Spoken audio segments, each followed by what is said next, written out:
Diqqat, tezkor xabar. Isroilda oxir zamon alomatlari ro'y beryapti. Isroilga ommaviy hujum boshlandi. Bu safar Eron yoki Livan tomonidan emas.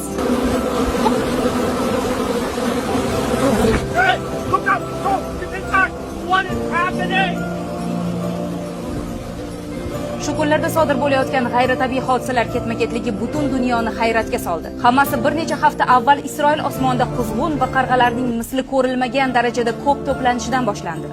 Minglab qora qushlar shahar osmonida aylana yasab qichqirib uchishib, ko'pchilikda vahima uyg'otgan.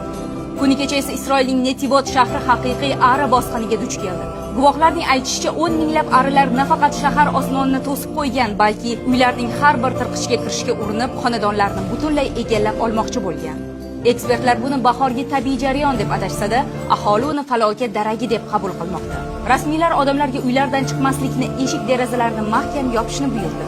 Eng e'tiborli jihat shundaki, o'sha kuni Isroil harbiy samolyoti dushman qarshiligi bilan emas, balki arilar tufayli parvozdan to'xtatildi. Minglab asalarilar dvigatelni qoplab olib, uni havoga ko'tarilishiga yo'l qo'ymagan. Bugun esa tarmoqlarda tarqalgan navbatdagi video voqealar ketma-ketligiga ramziy xulosa yasab berdi.